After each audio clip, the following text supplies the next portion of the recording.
Welcome to Film at 50, a podcast that celebrates semi-centennials in the world of cinema. I'm your host, Brian Rowe, and I'm so very excited to welcome Casey Bell to the podcast today to talk about Kotch, starring Walter Matthau in an Oscar-nominated performance, the one and only film directed by Jack Lemmon, released 50 years ago in September of 1971. How are we doing, Casey? I'm doing well. How are you? Doing very well. Thanks so much for being here today to talk Thanks for about a having me. movie that I had never heard of until recently. Had you ever heard of this I movie? had never heard of this movie. Yeah, because I'm a huge Jack Lemmon fan, Walter Matthau fan. I had no idea Jack Lemmon had directed a film. It does come up sometimes. Someone who's known for their acting for 30, 40, 50-year career. And then you look closely and there's like one directing credit on their filmography. Because it makes sense. When you get a certain level of fame, Casey, and you're in a lot of big movies, it would make sense to me as an actor, like, well, maybe one of these days I'll tell everyone else what to do Totally. Like and I try want to get. directing. Yep, for Yeah. sure. Yeah, I can totally understand that urge. So I have a couple things I'll share about, Jack Lemmon and how he didn't really have a great time making this movie. And that's why we only saw it the once. But before we talk more about Koch, I would love to just ask you, Casey, about what role has film played in your life? Do you have a couple favorites you can share with us? Like what role have movies played in your life? Totally. Yeah. I mean, movies were always a very important part of my childhood. I think a lot of people say that.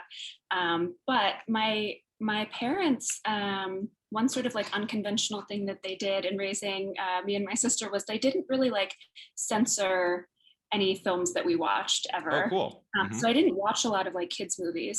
And every single weekend we would go to like our local video rental place, and my parents would pick a movie and my sister and I would pick a movie, and then the four of us would watch both. So it was really cool, but like we had conversations about violence in movies and language and sex in movies, but like really, I had this like some very early memories of like watching RoboCop and Terminator and Predator RoboCop. as a kid. And I think that like I didn't watch a lot of kids movies, and I think that there's just a lot of like bare-chested machine gun firing Arnold Schwarzenegger in my like early childhood memories. Like I don't know how that sort of like has manifested, but it's definitely a thing. Oh, I would have struggled, Casey, if when I was a kid, if I couldn't watch R-rated films till I was 17, if my parents would, I had friends like that. I remember I had a friend in middle school, like, what are we, 13, 14, and his parents, they said, you cannot watch an R-rated film until you're 17, and they wouldn't even let him watch a PG-13 movie until he turned 13. I'm like, I would not have lasted very long. No, no. I mean, it's like such a, I think especially, and again, probably a lot of people say this, especially during the quarantine, like it's such an immediate and accessible way to be elsewhere. Yeah. Oh, yeah. I appreciate that so much about movies. My husband, Dan, and I just, that's what we did. Like when we were not working, we were like watching movies, over the last year and a half. And we actually we subscribed to the Criterion channel during quarantine. Yep, me too. It's so amazing. I feel like I love all of their curated collections, and there are just so many movies that came onto my radar that I would have no idea about if it weren't for Criterion. I find the Criterion channel very overwhelming. I don't know. I'll sit there. I know people talk about this with Netflix too. Like I will sit there on Criterion channel and just kind of like look around at all of these movies, but a lot of it's mostly like 2-hour films, and you're like, well, which one do I go with? And that's partly why the nature of this podcast is like so specific to 50 years ago.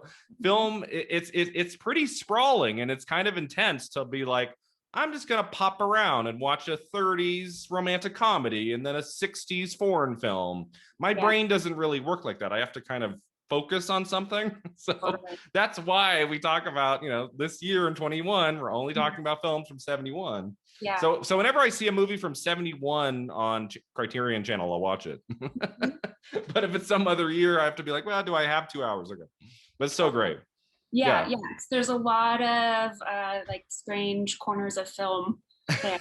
But there's also really wonderful stuff. But I agree, it's overwhelming, which is why I love their little curated collections. Like if there's a director you love, they'll pick out like 5 films about, I don't know. I'm having a hard time coming up with John Huston right now.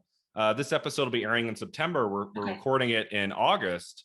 But right now for August, I think John Huston has like, I think 5 or 6 films. They have a curated selection of his best work. And that's a great place to start. If you don't know what to watch, just click on that and kind of watch his work kind of in order would be cool. Yeah, for sure. Yeah. Criterion rules. It's the best. So I know it's a hard question, Casey, but if you had to pick like 2 or 3 of your all-time favorites, do you have some? Or is it like, well, there's like a tie for first place among 56 movies?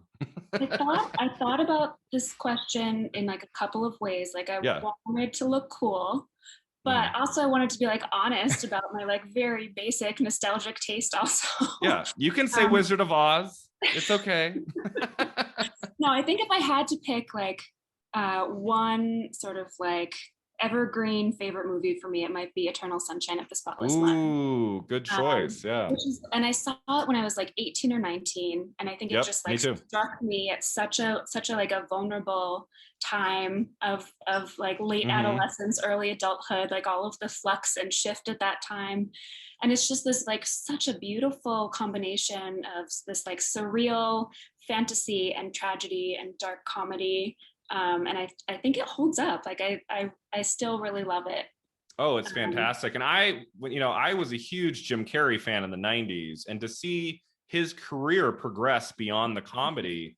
I mean, if he had just made one really outstanding drama, but he's in 3. He's in Truman Show, Man on the Moon, and then Eternal Sunshine and Spotless Mind. And the fact that he never got Oscar nominated for any of those 3 movies, especially Eternal Sunshine, it's just such a fantastic film and performance. It's wonderful in that movie. I also wanted to mention a movie that I saw recently thanks to Criterion Channel, which is the Spanish film called Spirit of the Beehive. Oh, right. I've seen that. Yeah, I saw it in film school. It was like, cool. I think my final year, that one of the instructors I had. I remember it was really stunning. It's a great film. It's incredibly beautiful, visually and storytelling wise. It's so like hushed and haunting, and I still think about it. And, I think that's the one Guillermo del Toro was influenced a lot by, right? Yeah, he talks about that. Yeah. So yeah, but I really love Eraserhead. Yes. Shot in my hometown city of Philly, so I have like a very fondness for it. Deeply upsetting, and like I have to like take a shower and have all the lights on immediately after I watch it. But I will always love that movie. That's so wild. So in the fall of 2019, Casey, I did 2 English 102 classes, and I always did like a film theme, and one of the classes was Jim Carrey, and the other class was David Lynch. And both classes ended with, the first one ended with we watched Eternal Sunshine, and the other one we ended with Eraserhead. Well, how did the students seem to you? Like the students, I mean, I was like, I was like, you know what? This is probably probably is going to be the one time in my life I do a Lynch kind of class that also had writing and other stuff. But Eraserhead, I was like, I can't finish this class without showing them his first feature, which is just batshit crazy. But I was like, I had to show it. And that was the one that they really struggled with, was Eraserhead. Yeah. Like weirdly enough, like Mulholland Drive and Blue Velvet, they could kind of like follow the narrative, but Eraserhead is a tricky movie. If you're not a super cinephile, it's like, it's one you have that kind of grows on you the more you watch it. But if you just watch it once, no, it's very not going to have, I would not want to watch that movie for the first time. I think I'm sure it was a very cool class, but I'm just picturing myself like having that experience for the first time in the classroom and just like gripping the sides of my chair and like wanting the lights to be on. I might have been laughing a lot.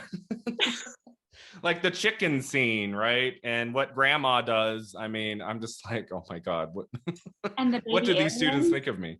I know. I'm so curious to hear like a conversation between like a Jim Carrey kid and a David Lynch kid. Yeah, but we actually just it will not have been released yet. We just recorded a 20th anniversary bonus episode of Film at 50 celebrating the 20th anniversary of Mulholland Drive, which came out in October of 2001. And our chat went almost 3 hours, Casey. There was so much to talk. That's not a movie you can just say, well, I like this scene. And it was like, okay, there's like 22 scenes that we really have to break down. Yeah. That was a long one. I also like in terms of like 80s nostalgic movies, I like deeply and embarrassingly love Splash and like The Labyrinth and Dirty Dancing, like all of that. Like that comfort is sort of unlike anything else. Like if I'm feeling like I really want something that feels like a blanket or like a hug from my mom. Yeah. Like when I took my written exam for our MFA. Fun times. Very fun. No, afterwards I was like so emotional and exhausted. Oh my gosh, yeah. And I like made my poor husband watch Willow with me, and we ordered Thai food and watched Willow, and I like wept openly for a long time. And then after the movie ended, I like just felt, much better. So Ron Howard movies of the 80s is kind of a go-to. It's like a Band-Aid, yeah. One of the nerdiest things I'm doing right now is I'm watching Disney Plus in chronological order. So when it dropped in November of 2019, I went to Steamboat Willie and just kind of worked my way forward. I just entered 1984.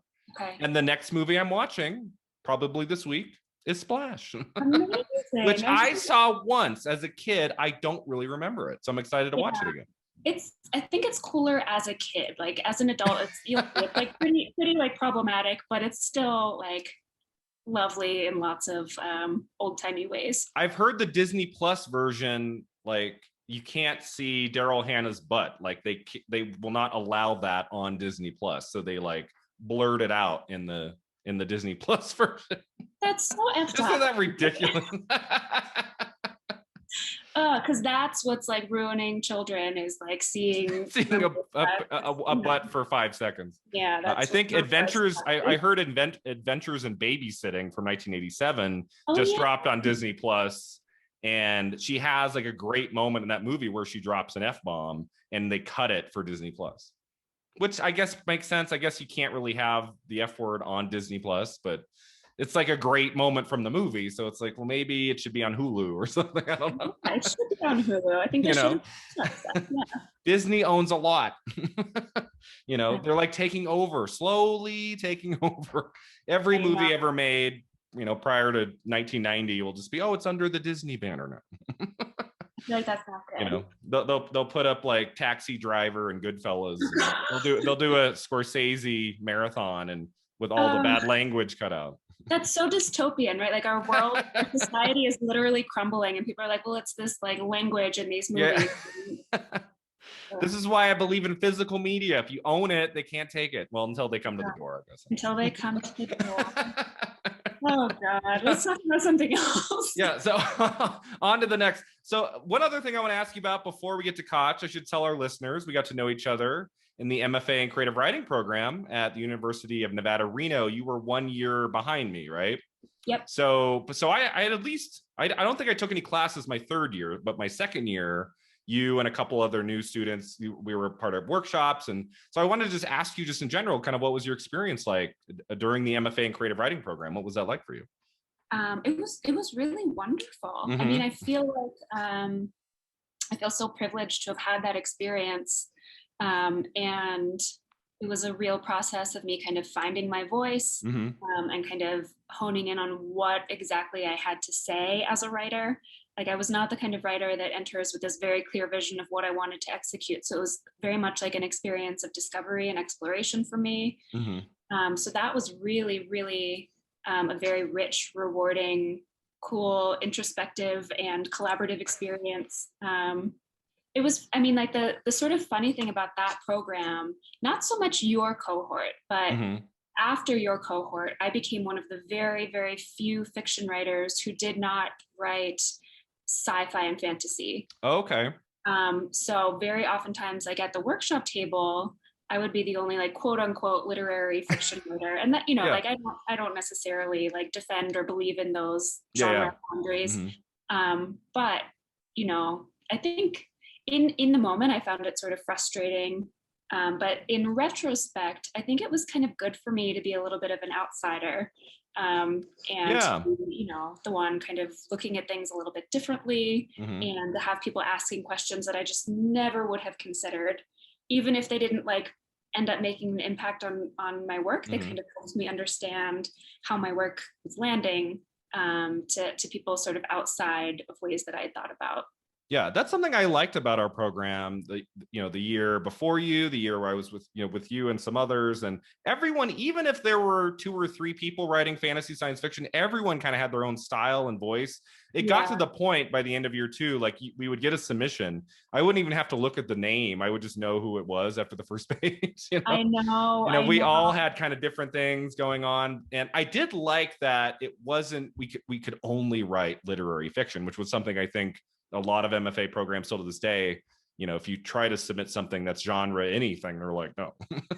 So it Yeah, was yeah. nice to have, but if it, boy, Casey, if it had been all fantasy and science fiction for 2 years for me to like read and comment on, that would have been too much for me. I Yeah, love yeah. literary fiction, and so it was a nice balance.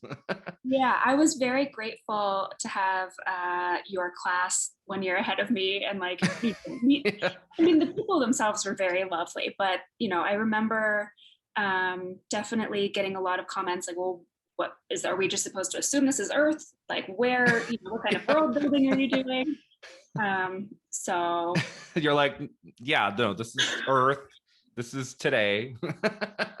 yeah, Earth and today. So, but that, I think like in the moment it was frustrating, but looking back, I think it Mm. was extremely beneficial for me.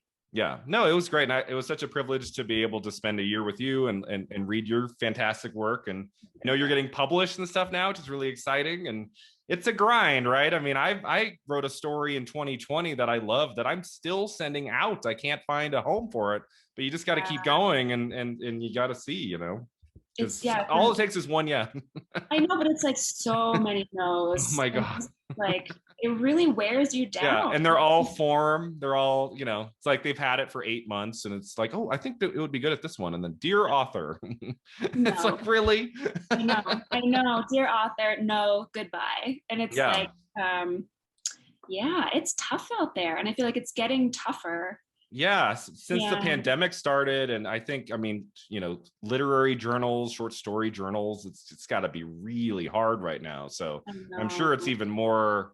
It's probably even harder now to get your work placed out there when they're only taking so many stories, and so Yeah, it's got to keep going.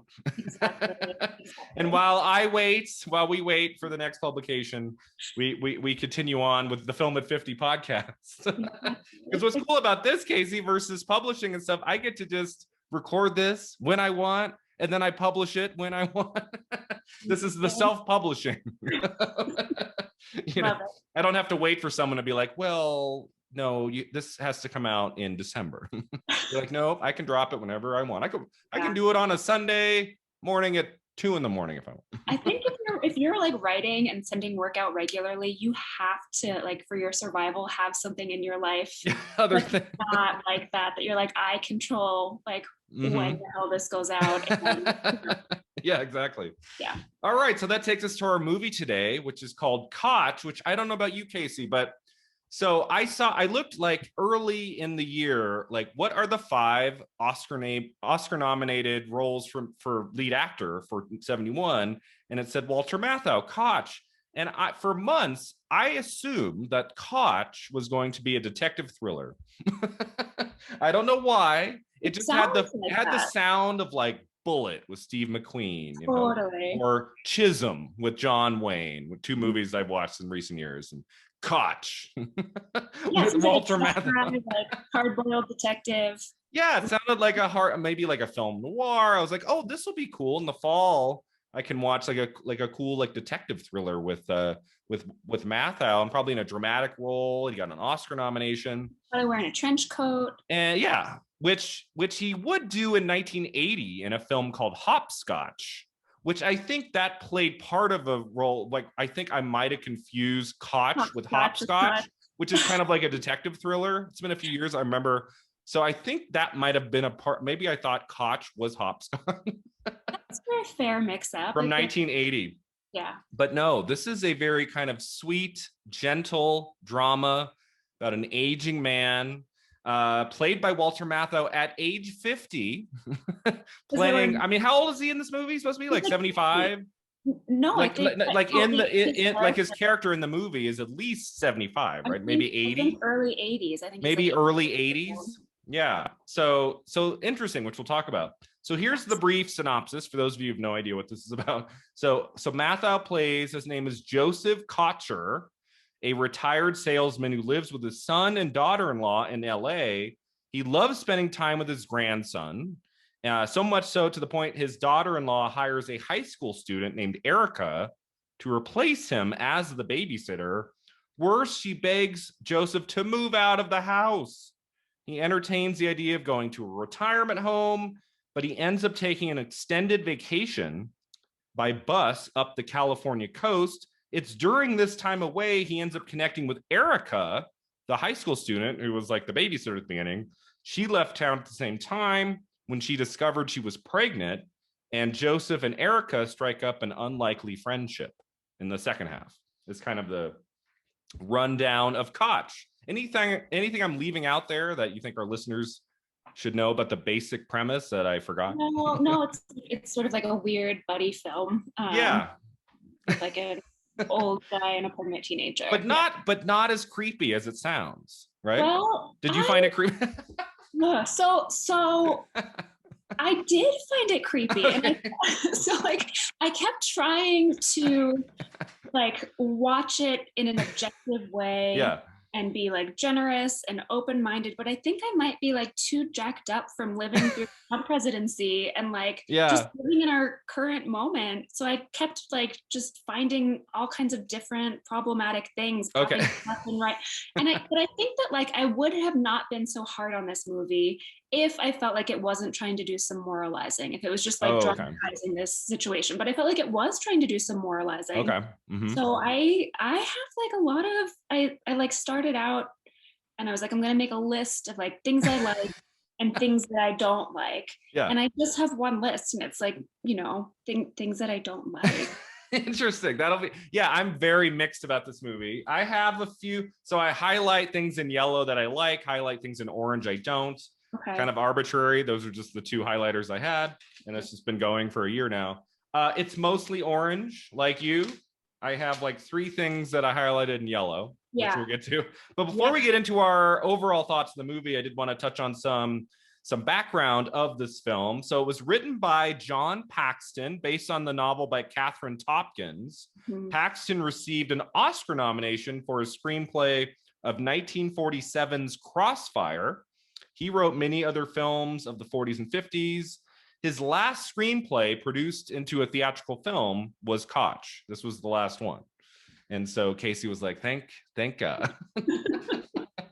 He got an Oscar nomination. I think that might be like a film noir from the 40s. I'm actually really curious to see that one. I love that title more than this one. Crossfire. It's probably on the Criterion channel as we're talking. Sure it is. So this was the directorial debut and only film directed by Jack Lemmon. He found direction duties emotionally and physically draining and felt very uncomfortable behind the camera, thus making this his only movie. So I was like trying to find an interview. I would love to like an in-depth, like tell us about that experience. I couldn't find it. Yeah. But based on what I found online, it says he was not having a good time. And I think that like the reviews were not great. There's not a lot written about this movie in particular. So I did find but it got 4 Oscar nominations. That's not nothing. I guess like Jack Lemmon just couldn't hang. But but I saw this like sort of promotional video with Jack Lemmon and Walter Matthau sort of like on set, and Walter Matthau's eating a sandwich. Oh, cool. And was like, what did you think of being in this movie? And he seems like Jack Lemmon seems like annoyed. And I think that might just be his affect, but he doesn't seem like he's having a good time. I mean, I'm curious to know what his thinking was, because as everybody knows, like directing a movie, it's one of the hardest jobs. Like you're there, like it's like a 2-year commitment, sometimes less if it's a smaller film maybe, but And when you're shooting, it's like you're there like 20 hours a day. Yeah. Like it is brutal. And then depending on what kind of movie you're doing, the editing can go on for months. And then if the movie doesn't do well at the box office, doesn't perform well, then it's like it's tough. It's a really tough gig. Yeah, it seems like And so it's like, well, Lemmon was acting in films going back to the 50s, maybe even earlier than the 50s. So he had to have known what he was getting into, working with all those directors for 20 plus years. So I'd be curious to know, like, why, if he felt that way, what was it about this story that he was like, I have to do this? Yeah. I don't know. Is Jack Lemmon still living? Is he dead? Jack Lemmon. Yeah, Jack Lemmon passed away in 2001, 20 years ago. Oh, that's right. Yeah. So Walter Matthau, yeah. So like their last film together, Walter Matthau and Jack Lemmon, very famous, mostly comedic pairing in films, going all the way back to the 60s. And their final film together is all the way into 1998. They did The Odd Couple 2. Oh. And then they're in like, I think each one has one more movie or something after that. And then they both passed away within a year of each other. Oh. Walter Matthau in 2000 and Jack Lemmon in 2001.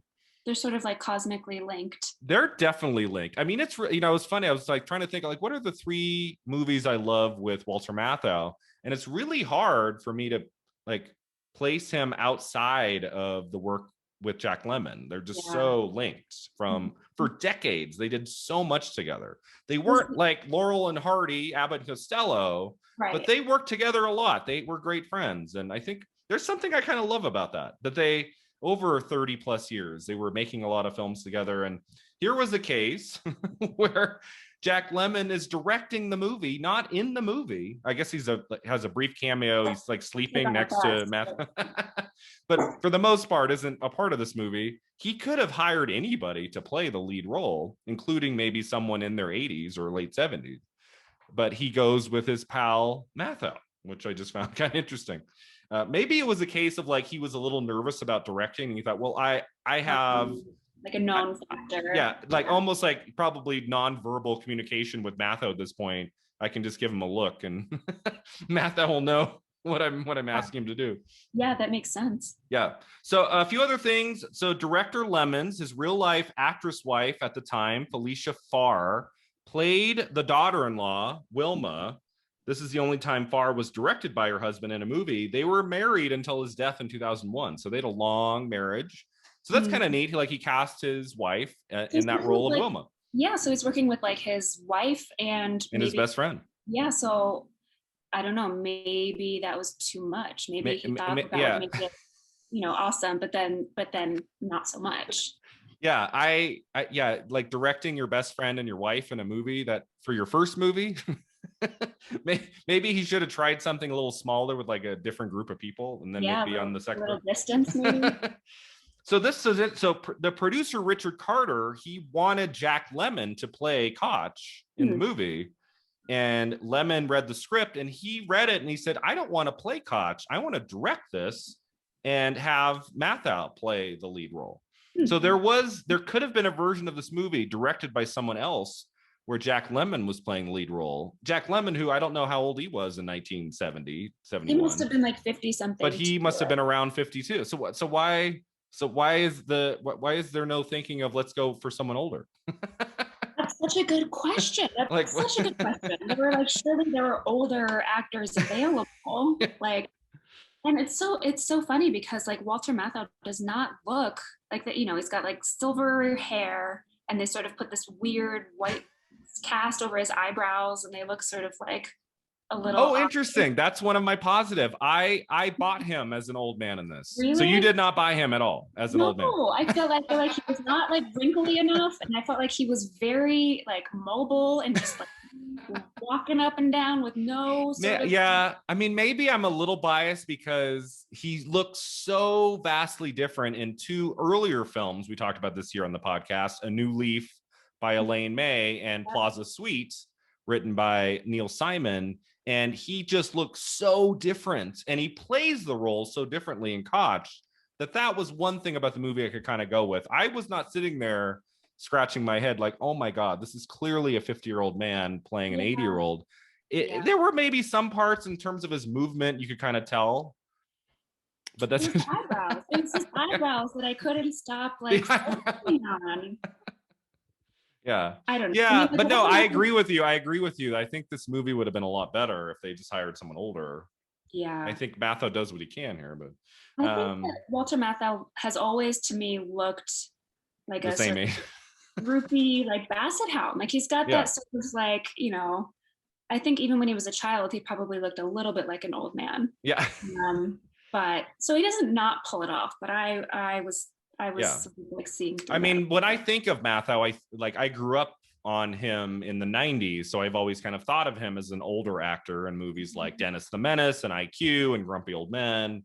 So it's been interesting kind of going back to even before the podcast. I was looking at some of his films from the 60s, like Lonely Are the Brave and Charade, and he's usually not the lead of some of these early films, and he's so handsome and young, and I'm like, oh. I know, totally. And in the 90s, it's droopy cheeks. And they get like more and more pendulous. Yeah, it's like you can flop them over the shoulder by the end there. Yeah. All right, the last thing. So this is interesting. We've talked about a lot of films in the podcast this year that have been a lot stronger than this movie we're talking about today that got no nominations of any kind. Kotch was nominated for 4 Academy Awards, including Best Actor in a Leading Role for Walter Matthau.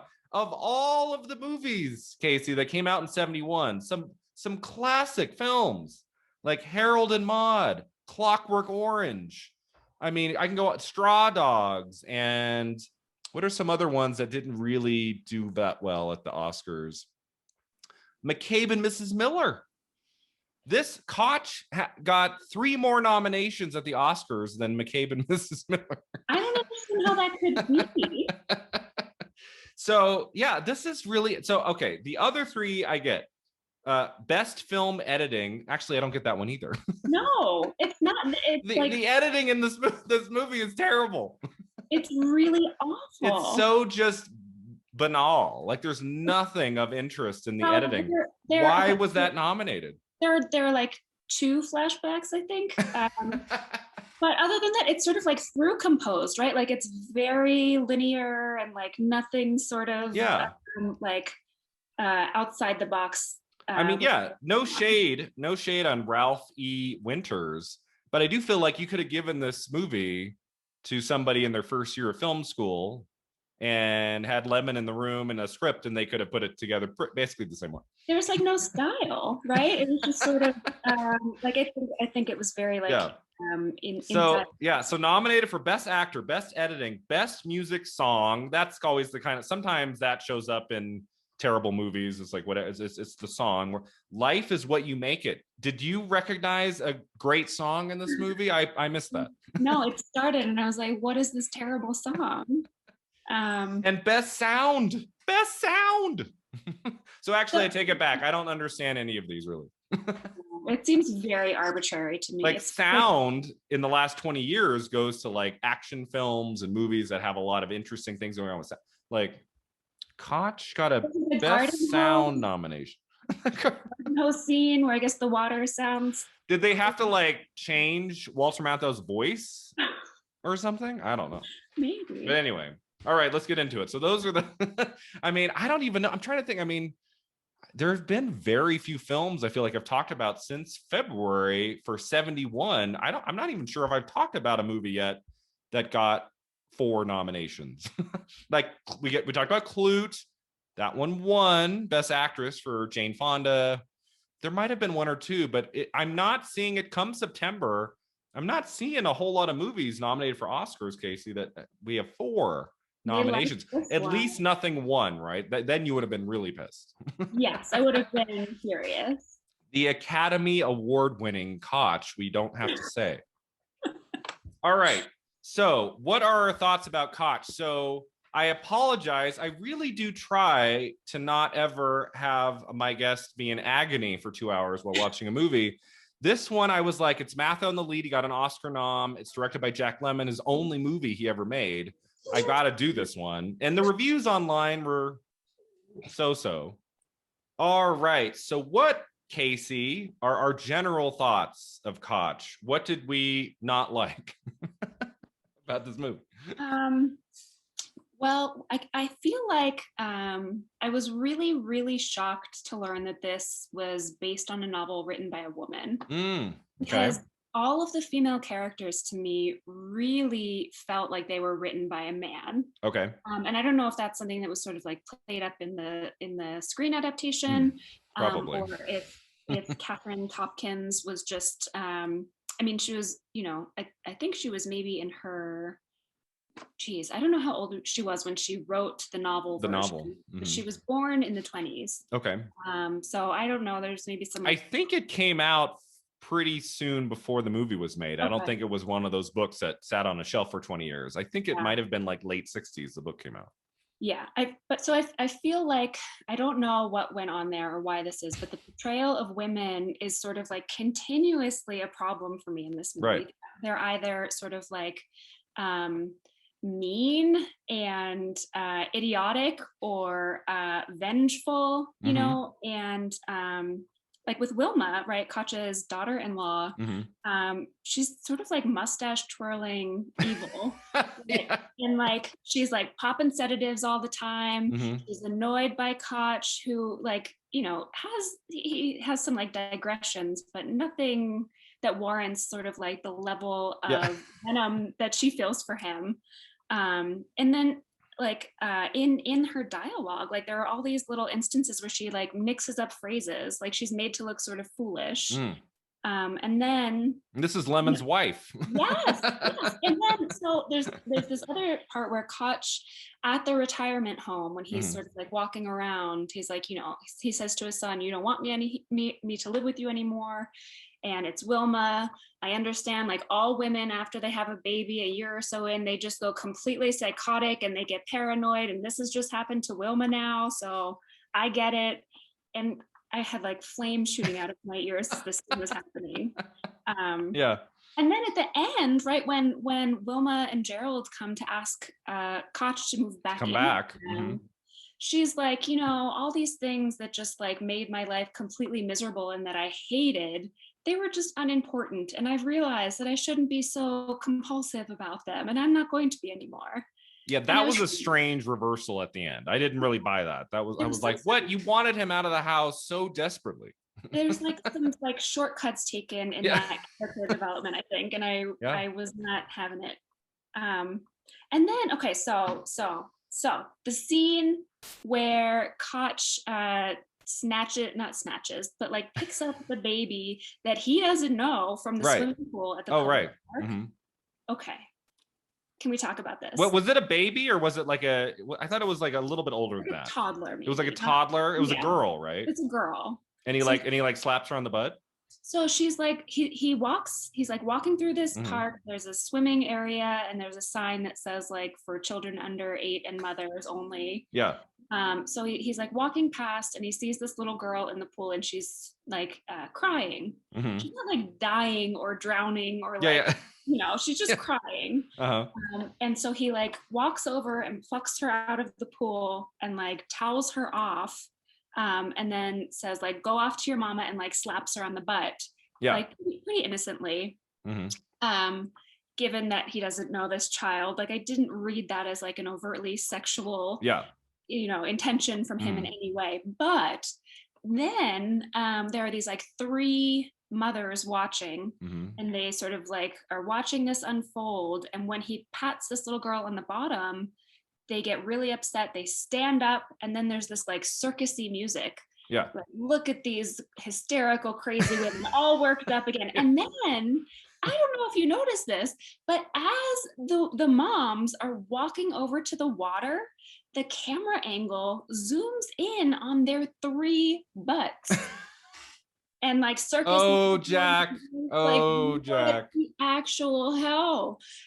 And then they, they're sort of like mocked, like they look so foolish for being upset that this like old dude touched their kid. No, I agree. That scene was weird. And then isn't the next scene like another woman comes into the mix and she's trying to get to the bottom of what happened, and he's just kind of rambling on and on to the point where she gets confused, and Yep. nothing really comes of it, right? Does anything No. really come of that story in the No, movie? he sort of like explains that, well, football players pat each other on Yeah. the butt all the time and it's not problematic. And this woman's like, ha ha ha, that's so Yeah. cute. Yeah. And I did not feel that way. This I feel cute like old man. I could not find this cute. And I think that like, even though in this instance, it was not anything sort of like, uh, you know, questionable going on. It was an innocent sort of pat, like Yeah. move along.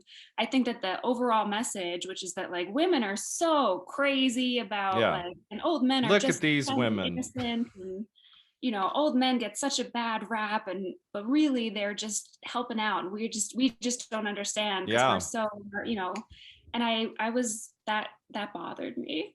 Yeah, that's a great point. Here's an example of a movie that I think a woman's touch on the screenplay or something. I mean, it's like his wife was a part of the production. You think What was she he could have been, doing? she could have helped him. She could have played a role in I don't the know. storytelling.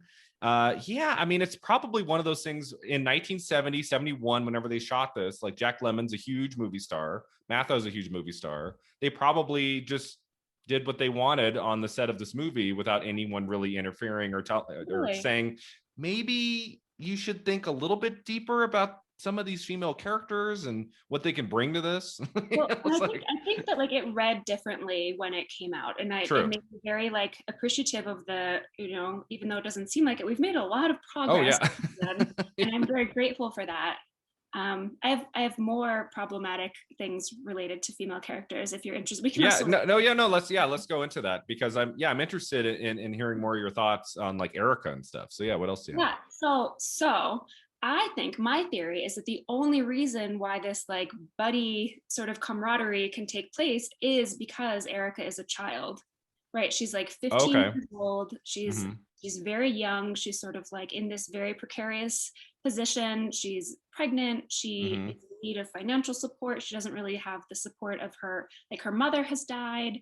She's Mm-hmm. super, super vulnerable. Yeah. And I think that if she were maybe older or more less in need, Mm-hmm. that wouldn't work so much. I think Kotch needs to be sort of like solving problems and providing For the solutions. young. Yeah, like the holder of answers. And when he Yeah. doesn't get that, he's lost. Mm-hmm. And I think that like so like growing old and becoming dependent isn't really working so well for him. Mm-hmm. And I think that like, this is maybe something more related to Kotch than to Erica, but I think that if Kotch had sort of an ability to read situations and to tell when he was kind of like inserting himself in a situation that in which he wasn't welcome, Mm-hmm. I would be more generous with him. But I think Okay. he's constantly overextending and trying to be quote unquote helpful, but he just can't tell when like strangers don't want to engage Mm-hmm. with him, particularly women and children. And like, I think I'm just so, not okay with that in a time like in this moment when we're finally starting to hold men accountable and the Me Too movement is gaining traction. I don't find him cute, even Yeah. though, even though he doesn't actually hurt anybody. Yeah. I think that like This is so interesting because I've talked about two other Matthau movies this year, both with Molly, our friend Molly from the MFA program, yes, and with Christina. And okay, in both of those other Matthau films of 71, we have had problems with like his approach to women, with like the female characters and how they're written. All three of his movies of 71, Matthau was in. This has been a running theme. It's so interesting. It's like, why is he continuing? I mean, obviously the best one of the three by far is A New Leaf, which is written and directed by Elaine May, a female powerhouse of the time, one of the very few female directors. mm-hmm. Our chat with Molly about that one wasn't so much about like the female character that Elaine May plays in the movie. She acts in it too, is well developed and a great character, but kind of his approach to her we had some issues with. And then in the other movie Plaza Suite that I talked about with Christina, he plays a crazy, awful womanizer throughout the entire movie. And so there was a part of me watching Kotch, I'm like, well, at least he's not just like going after woman for 2 hours True. as this 80-year-old. Yeah. That it was a change of pace in that way. So I think I am coming at it a little bit different in that regard. I don't know. But you're right. Yeah, there's a lot of problems here with the female character. Yeah, I have more. Go for it. Okay, do you remember the scene when he finds the letter that Erica has written to her future child before she decides she's going to keep the baby? Oh, right. She's sort of like explaining who Kotch is. And she's like, he was so great. He was like kind of annoying like old men are, but he was really wonderful. The only thing is I just wish he would have touched me more. The way that a man can like touch you and really make you feel like everything's okay. And I just can picture this like, old white inappropriate dude watching this movie and feeling so vindicated and feeling so like empowered and like everybody else has it wrong. It was sort of like in defense of old dudes without boundaries. Right. And I feel like in 2021, I have no bandwidth for, like I don't want that, Yeah. That's interesting. Yeah, I mean he could have played this role so much creepier, I feel like, right? Oh, for sure. He really does play just this kind of pleasant, just kind of confused at times, old man going about his days. And, when it comes to like the more just macro level problems I had with the movie overall, just as a movie, is that it's very slow and it's very unremarkably made from a technical standpoint. And there's really nothing like driving the engine towards the end of the movie. There's not like something in the narrative outside of maybe the friendship between Kotch and Erica, which is really not until the second half. Yeah. And even then, it's just there's not like a great character arc or motivation to Kotch. No. It just kind of I wrote it twice, the word drift. It's just kind of drifting along. For sure. And the other thing that really like from a craft storytelling perspective, the thing that I didn't like is how sort of like neatly and compactly the movie ends. It ends, yeah. But everything is wrapped up so in such an uncomplicated way, like nothing bad has happened. He's righteous in the end, like everything works so perfectly. She's keeping the baby. His son and Wilma are begging him to come back, and he's like, no, I know you want me, but I'm gonna have this other life now. And then at the end, he's like living the party lifestyle. He puts his toilet seat up. He goes out for a beer with this like dude who was feeding him soup when he was drives him off. That's like the last shot. Yeah. I found that like a very, very like casual strange plausibility. Like I was not buying that friendship. And this is not a brief film. It's an hour and 55 minutes. It's not like it's not a brief 89-minute running time by any means. And you feel this one a little bit more than others. I mean, this is probably the most critical, both guests are I'm sorry, the guest and me have been on a movie in a while, but watching this, I was just kind of disappointed in Jack Lemmon, even more so than Matthau, of like, what were you trying to do with this? What were you trying to get across here? Right. I mean, it's the only movie I think I've watched for 71 that's like about an aging person. So there's that. Yeah, and that can be a worthy subject matter, as we would see a decade later in one of my favorite films, On Golden Pond from 81. I don't know if you've seen that movie about an aging couple, Henry Fonda and Katharine Hepburn and Jane Fonda. But so I was like, at the beginning of this, even though the opening I wrote down, opening feels like a commercial. Yeah. Or like some where it has like the credits or something, right? Like I said that more than once here. I said a lot of this movie, it's so old fashioned. It's kind of weird that it's 71. It almost feels like this should be like 1956. Doris Day should be in it. I felt that way too. It was that sort of like almost like cartoonish like level of slapstick too. Like the car, like the busted car, and he drives away and the trunk pops up, and it's like Oh, it Yeah. feels like a movie that was made much earlier. It's And not dramatic enough. You don't really get swept up in the drama very much, and then it's not that funny. It's like, it's and there's not a definitely not whole lot to funny. his character, and he's the show. No. He's the whole thing. Did you notice also, like, did you hear anybody call him Kotch in the entire movie? Did people call him Kotcher, or did they said Kotcher, right? Yeah, they call Yeah, him so why is it called Dad. Kotch? I don't know. We talked about a Western recently. It'll be dropping soon, right after this, called Duck You Sucker. Oh, wow. And I thought, well, that's the worst title in the history of movies. But then James Coburn in that movie says it like 7 times throughout the movie. So you're like, oh, okay, well, it's not just random. Yeah. Here, again, I said it once before. I feel like Kotch sets us up to see a movie that's not what this is. It should have been, what's his first name? Joseph, right? Yeah. Yeah. Well, it couldn't have been called Joseph. Then we would have.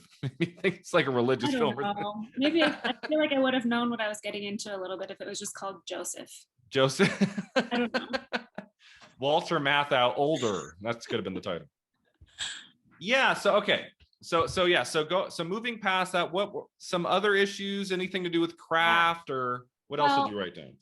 This is not so much a craft issue, but Okay. the this is something I sort of like/dislike was the scene in the retirement home when he's being interviewed by the psychologist. Oh, right. That scene was okay. That was like sort of funny, but Yeah. but also problematic because it's like the only sort of educated woman in the entire film. Oh, right. Mm-hmm. And she's like robotically, like her affect is just like she doesn't emote, like she doesn't smile, she's very sort of like grim and disapproving. And I thought that was like, not particularly cool as the only educated woman who shows up in the movie, but it was sort of like laughably overdone. I thought it was sort of like so bad that it was funny. Okay. So that was a moment you weren't suffering. Yeah. Yeah, I mean, there's a series of settings. It's not just like we're in one little town the whole movie. There is like a road trip aspect to it. We do get like get to see a little bit of scenery throughout the movie. Sure. What if you had to pick, if there was something you could say that you liked the best about it, what would you say?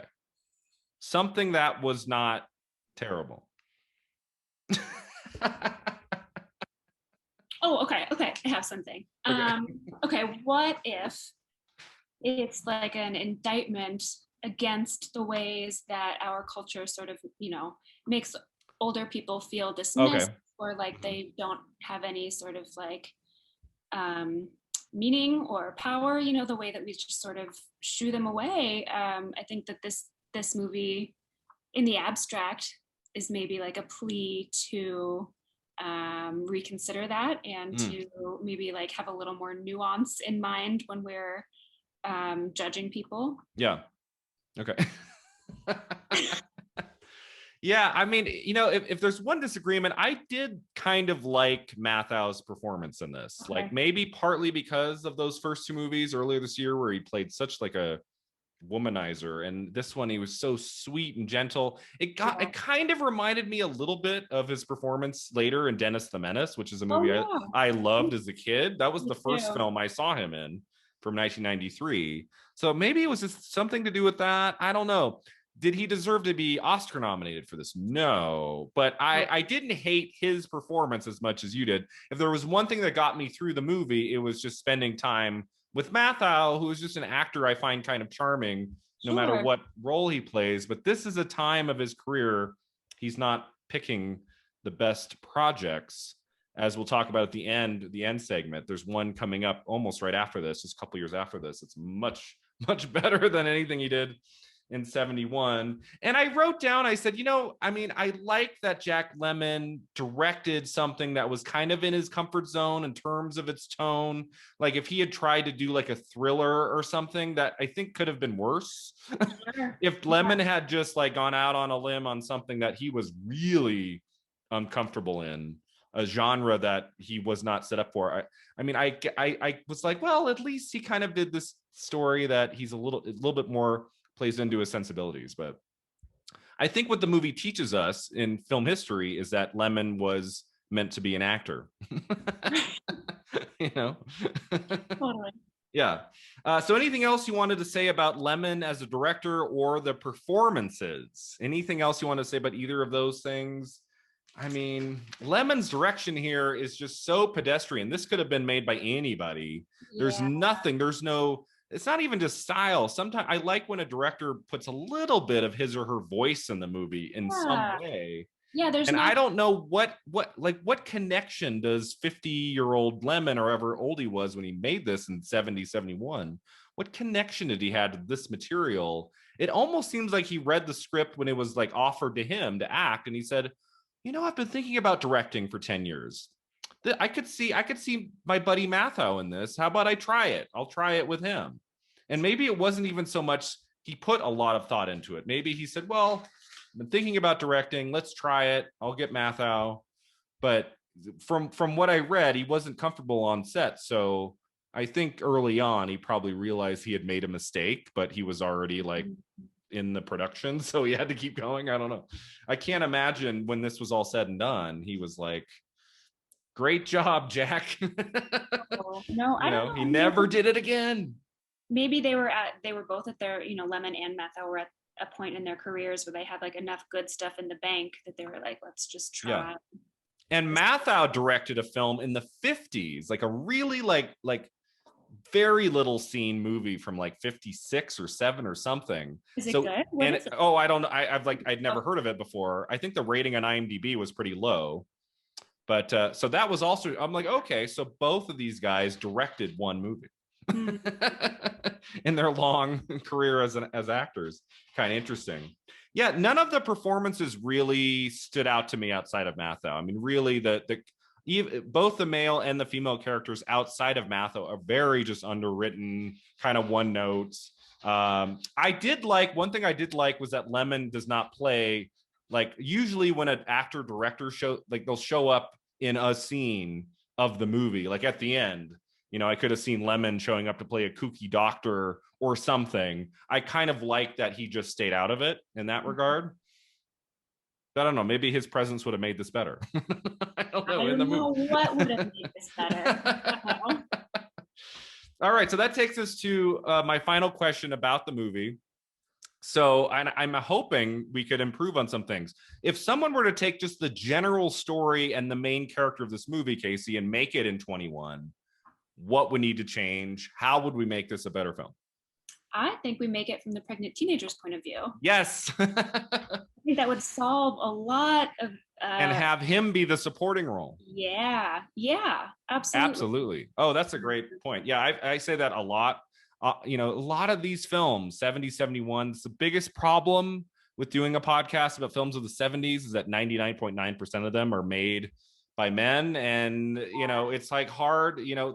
Sometimes there's a woman's voice and a great character in the movie, but I think something you're seeing more and more today is you would take a story like Kotch, and I think it would be a much better film today, told from the point of view of the teenager. You could get just a really fantastic actress for that role, and get maybe like a female screenwriter, even a writer director, to come on board. And I think like there's something, and part of maybe why I didn't hate this movie so much was that I could kind of see like there was like a nugget, this idea of this older man and this girl and their friend. I was like, that has the making of a great film made by a more talented writer director pairing or team or whatever it may be. I think there is something there, because I feel like movies about movies about aging people, aging couples, and the way they interact with youth, I think there's something there that could be made into a much better film, especially today. I don't know. I do too. And I think that both of these people have been sort of like cast off, like this pregnant teenager and this old man. And there's something beautiful about them, like finding each other and saving each other. That's a beautiful little story in the abstract. And I think there's tons of potential there. Yeah, I am intrigued if I ever find it used or something. I am intrigued to read the book written by I would be intrigued to know how the film matches up with the book, because I'm thinking, and I wrote down in my notes at the end, I said, I think this version of this story in this movie, it feels like it should be a novel, not so much a film. It's too episodic and drifting, and there's not a great push forward in the narrative, and I'm just like, this feels like kind of a quiet, introspective book I would read on a quiet Sunday morning versus like a 2-hour movie with a 50-year-old actor playing 80, directed by Jack Lemmon. Yeah, totally. But it is one of those things, Casey. I just, I was like, well, this is the only film he directed. I feel like I have to kind of talk about that. And it got 4 Oscar nominations. Usually my brain, if it's Oscar nominated, for the most part, you'll probably hear me talking about it on Film at 50. So, because I love the Oscars. And now having watched this, I'm like, why was Kotch nominated for 4 Academy Awards and A New Leaf, by far the best of the 3 Walter Matthau movies of 71, was not nominated for anything? I love A New Leaf. And have you seen A New Leaf? Okay. Yeah, Elaine May is such a badass. Oh, yeah. Yeah, and that movie is like problematic in its own way. Yeah, it has some problem. but like the writing is so much more original, and I feel and it's funnier. I like like a plotless, slow. Yeah, me too. Mm-hmm. Like that's my jam. But this Kotch situation, if you're not gonna, if there's like that little momentum, I feel like there's got to be some work done to develop, character attention and like some layering. Yeah. And the whole movie is one very obvious, clear, singular note, and there's nothing. Like there's most movies. Most movies have different textures, different shades. This one does kind of just go on a straight line for 2 hours. Yeah. There's very little. We do get the delivery scene in the gas station, which we didn't. And that's maybe okay. So there we go. Okay, something I like. Okay. I wrote in big letters, suspense. A scene of like something happening. That's like all of the pressure in the entire 2 hours is concentrated in like those few moments, and I love that. He's trying to like ring this bell to get these motorcycle dudes' attention. Yeah. And they cannot hear him, and he's calling out and signaling. And I feel like there's such a lovely juxtaposition between Kotch and the like super toxic masculine motorcycle dudes in that moment. Yeah. And he is like a doula, and he is protecting her and caring for her. In contrast to these like other dudes. And I thought that was a really lovely moment. All right. So I think we both agree that's probably the best scene of the movie if we had to pick one. Yeah. That's the one where I like really paid attention. Too. Not that I mean, I'm always paying attention, listeners, to every movie I watch. Yes. But that scene I was like, okay, I gotta watch it. Totally. Something is happening on the screen. Yep. Same. So this is not one of the better films of 71. I guess the one reason to seek it out would be if you're a huge Walter Matthau fan and had wanted to see everything. This is still better, if you believe this, Casey. I did think this was better than Plaza's Suite, one of his other films he made. I have not which is a weird movie in that it's like 3 half-hour sitcom, almost like episodes turned into a full movie where he plays 3 different men. That's in the movie, and they're all awful men. But it's like none of it's that funny. It's a weird structure. That one didn't work for me and Christina at all. I mean, at the very least, I was like, well, at least in Kotch, Matthau is doing something a little bit more interesting than he did, especially in Plaza Suite. But yeah, we're reaching for positive things to say about this one. So I guess if you love Matthau, if you're a fan of Lemmon and wanted to see what he did and couldn't do right behind the camera, this would be one. But it's kind of, I mean, was it even on Amazon? We had to kind of search for this one, right? You couldn't find it at the library either, right? It's not available. No, you sent me to the far corners of the internet. I think we know why. Most movies where the actor is nominated for best lead of the year, like that, those are usually available a little bit easier than this one was. There might not be a lot of demand. No one's going to remake Kotch. 50 years later, Kotch. But even sweeter. I think they would have to change the title if it's about Erica in the new version. Yeah. I don't think it'd be called Kotch. No. Just call it Erica. Call it good. We'll be good. I would love to actually see that version of this story. If told by a really talented writer-director, I would like to see that. Me too. So someone do your research, suffer through the 2 hours, and then start working on a new, better version of what we have here. All right, so Casey, that takes us to our 2 final segments. The Divine Double Feature is up first. When this movie's over, what would you recommend someone put on right away? Something modern, something a little bit newer than Kotch. Okay, I think Juno maybe. Juno, okay, also about a pregnant teenager from 2007. Wow, you just knew that? That's amazing. Oh yeah, I went to one of the early screenings of that film, and the whole cast was there. Jason Reitman was there, and it was like a packed house, and I had no idea what the movie was. I didn't even know if it was a comedy. I just kind of I went and I was like, oh, this is something kind of new and different and original. I don't know how well that movie is aged over the last 14 years. I don't think I've seen it since maybe 08 or 09. Yeah, I don't know what it's like today. I don't either. Because the dialogue is sometimes questionable. Right. But 14 years old. This is a low bar, but this teenager does have far more agency and is able to sort of see problematic men as being problematic. Yep. And so I don't know how it holds up today. I feel like a lot has happened in the last but it would be interesting to see. But as you were saying, Juno, written by a woman, Diablo Cody, who won an Academy Award for her script, and very, very few female screenwriters have won the Oscar, and she's one of them. And I think that was her first produced movie, and it was really just a strikingly original piece of work at the time. Yeah, I loved that movie. I would be very sad if it doesn't hold up super well, but I'm going to watch it soon. And I love, who I loved in that movie was Jennifer Garner. I thought that was one of her best performances. I really thought she was kind of the unsung actor in that movie. I don't think she got nominated for anything. I thought she was great in that movie. She's like the sweetest repressed person as a character in that movie. It's there's so much rage bubbling under the surface as she's sort of smiling and nodding to people. And yeah, that's a great choice. So so maybe if the movie had been more about Erica, I might have gone in that direction. I went with another film, came out in 2002 that I love, that's about aging and an aging man kind of trying to find himself.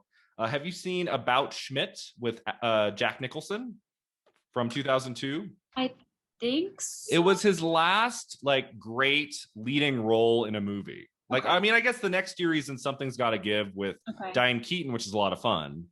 And he would appear in a few more films. I think he retired in 2010. But for later career Nicholson, the movie to see if you've never seen it is About Schmidt.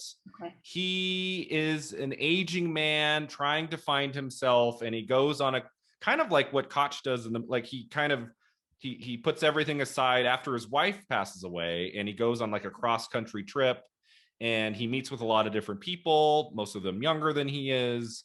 And it just has this really sweet through line. The last scene, it's really hard not to tear up in the last scene of the movie. It's just wonderful. So a much, much better film about an aging man into his 70s, I would recommend About Schmidt.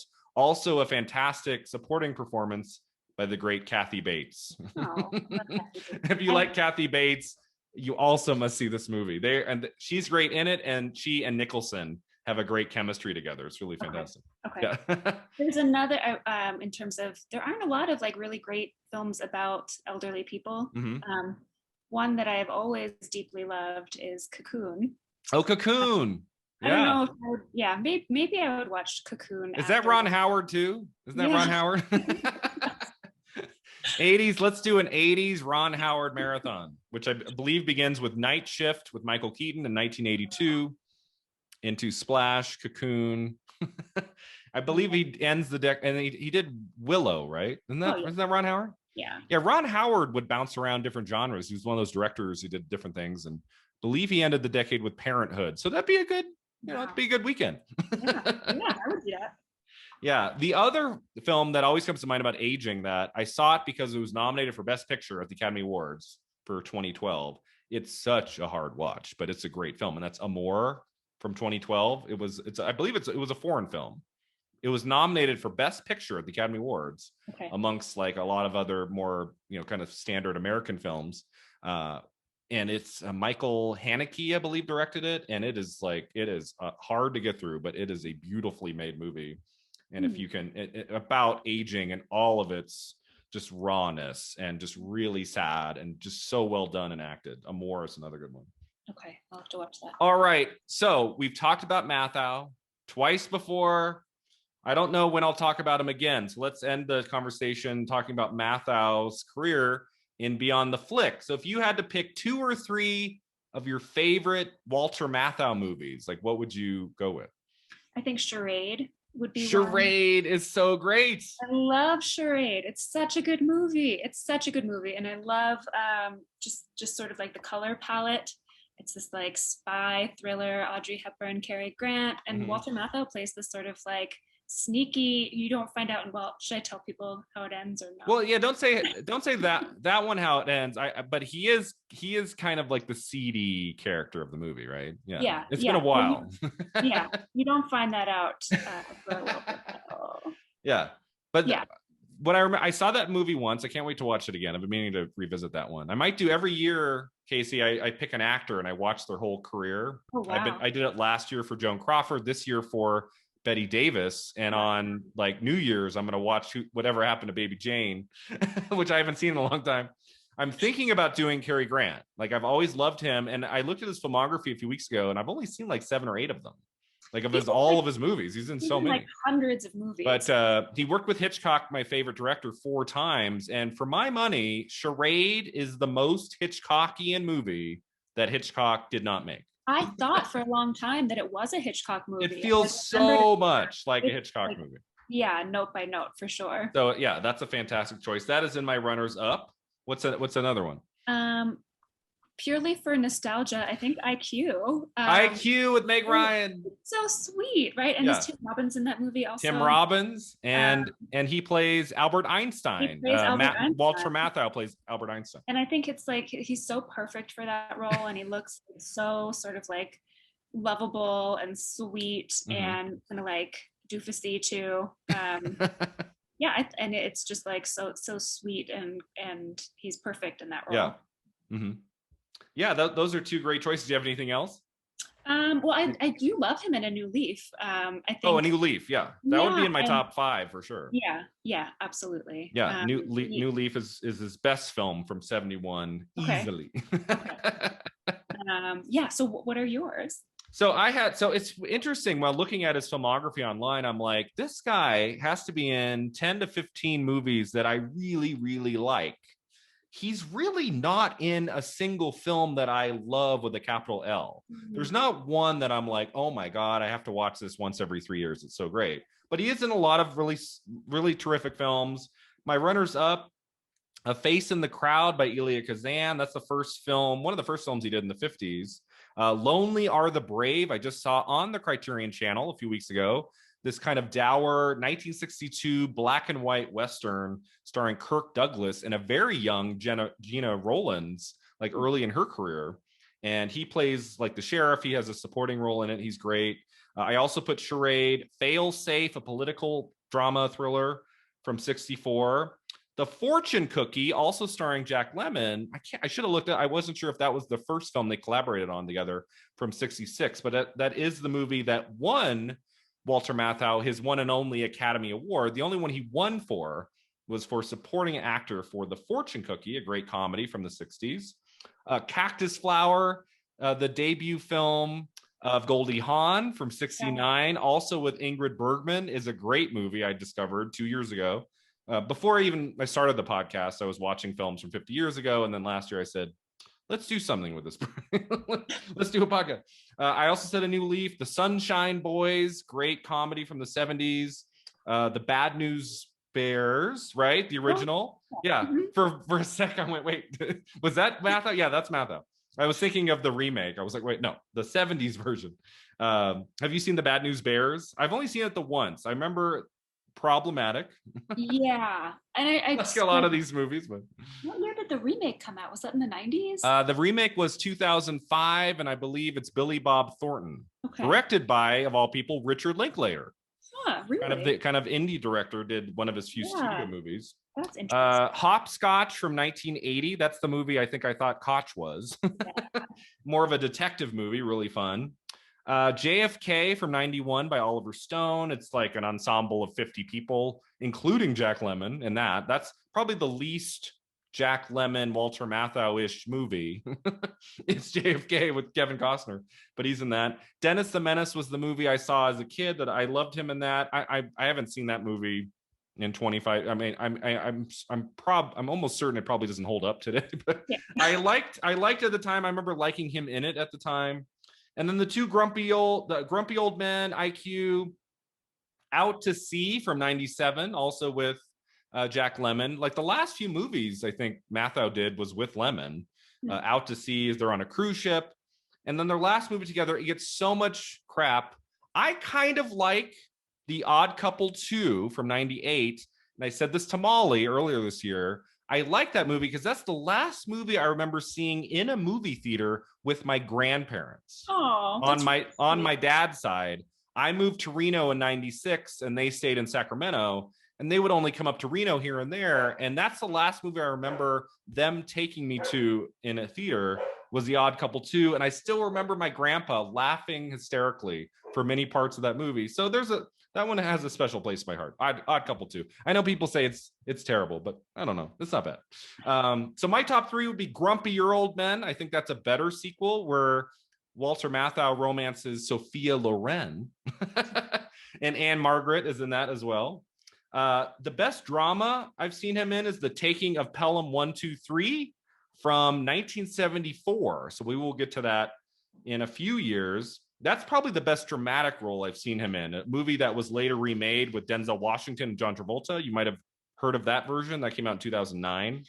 But that's a really great, it's more of a thriller than it is a drama. It's kind of like a kind of a tight thriller in a contained space. Robert Shaw from Jaws is in it too. It's really great.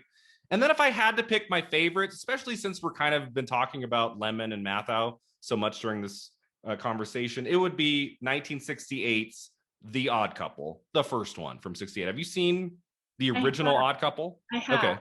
Yeah. It's very funny. It's really fun. It's, like it may be problematic like everything else we've done.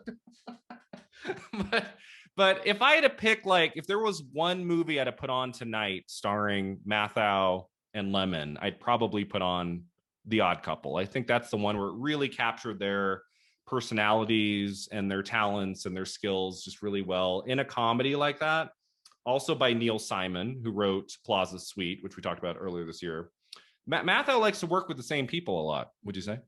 Yeah, it seems that way. So when he goes outside of that in a film like The Taking of Pelham 123, where there's no one else on screen that we've seen him really act with before, and it's a more serious role by a great director and a stellar cast, and that can be fun too. So yeah, I mean, there's not one that I love, but that's probably the longest runners-up list I've ever come up with in a year of doing this podcast. Yeah, he's in a lot of really stellar movies throughout his almost 50 years in film. So, we might not have loved you in Kotch, Matthau, but I still think you're a great actor. I look forward to seeing more films with both Matthau and thankfully Lemmon, not as director, but as an actor. Yeah. All right, so that takes us to the end here, Casey. Thanks so much for being on. I apologize you didn't have a better time. I really do try to pick films that myself and the guests will enjoy. Didn't happen this time, but hopefully sometime down the road, we'll find one. We'll find something that you like. Would love to have you back. So at the end here, if you can tell us a little bit about your writing, anything you'd like to promote about your music. You're a stellar writer, musician. What can you tell us about all that? Oh, thank you so much. This was super fun. It was fun, yeah. Come back, and I actually, there was something sort of cathartic about criticizing this movie. Anytime. Yeah. So I play drums and I sing in a band called Fine Motor. Okay. And we put a new record out a few months ago, but you can hear all of our stuff on any streaming service that you prefer. And hoping to record another, this will be our 4th record. Wow. In early fall. Yeah, Oh, pandemic cool. was very good for productivity and songwriting. Absolutely. And sorry, not to imply that the pandemic was in any way good, but it's not, lots of There people. was some productivity to be had during those, especially those first few Exactly. months, for sure. Exactly. Yeah. And yeah, I'm also a short story writer. Hmm. And I have a new piece in Read Magazine, which you can find on the website. What's that Um, called? it's called Luminous Through the Mist. And it's a, Luminous Through the Mist. mhm. And then, Casey, anywhere our listeners can find you online, anywhere that they can reach out to you? I have a website, Okay. CaseyBellWriter.com, and there's a little contact box there for me too, and then links to a few of my short stories and my band. All right, perfect. We will check that out.